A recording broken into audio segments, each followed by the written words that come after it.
Hey everybody, today we're going to move into the radical phase of the French Revolution, and there's a lot to cover here, so I'm going to actually divide this into two parts. So today we're going to do part one, but before we do that, let's take a quick review, okay? Let's review on how we got to this point. So we started the course, of course there he is again, Louis XVI as the absolute monarch of France.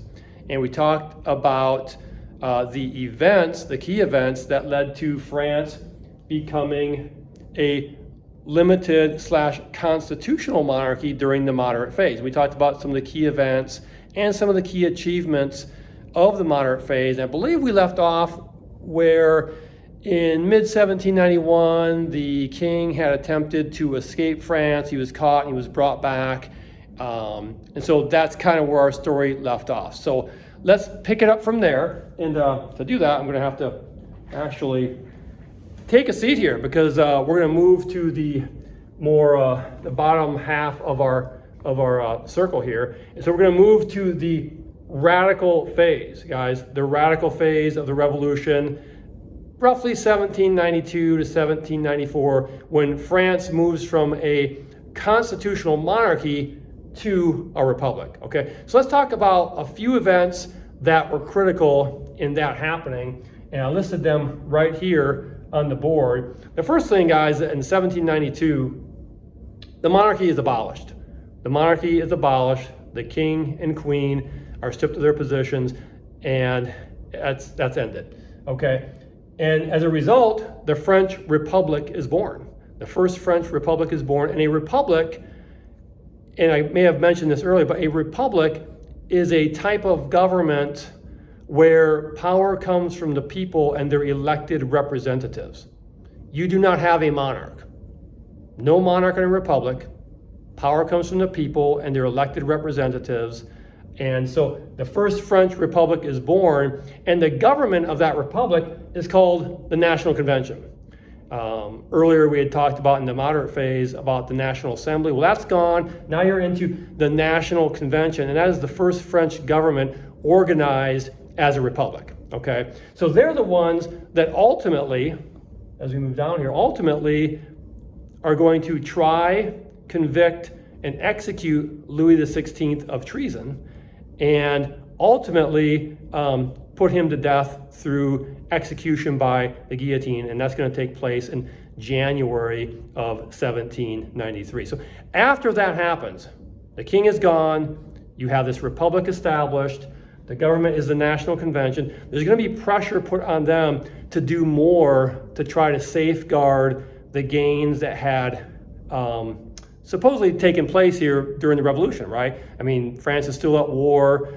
There's still fear of foreign invasion. So there's pressure put on the convention to do more, and they're going to make a decision.